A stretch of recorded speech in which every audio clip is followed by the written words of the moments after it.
Today, I'd like to borrow from Alice in Wonderland as she began her journey down the proverbial rabbit hole and noted, things just seem to get curiouser and curiouser. Just this morning, I read something about another genius move, not by New York State officials. Apparently, now these intellectual and useful idiots have found yet another way to seize control. This time by threatening to cut state funding to schools. Schools who refuse to comply with their mandates to remove and or change their already in place, well recognized and well known indigenous names and imagery.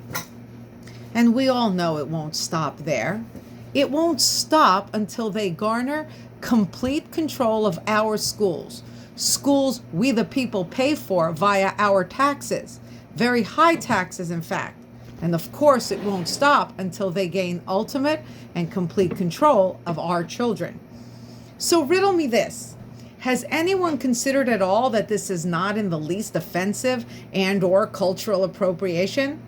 Better yet, has anyone even considered that it is in actuality a way to pay tribute and homage to these very same indigenous peoples? The same peoples and tribes that gave the towns and hence the schools their names, the names of their teams, and the symbolism for their mascots. Has no one heard the old adage and expression that imitation is the sincerest form of flattery? In fact, the adage in entirety states, imitation is the sincerest form of flattery that mediocrity can pay to greatness. So removing these images like the woke did with our statues and or changing the names of our streets and schools, other schools, may in reality be more insulting and debasing to these people as we are erasing them, erasing their culture,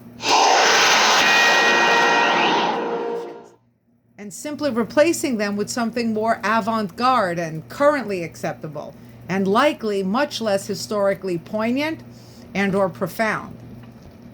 So to the proponents of this frivolous, thoughtless policy, I'd like to quote from one of my son's favorite cartoons. Your trash talk is needlessly complicated.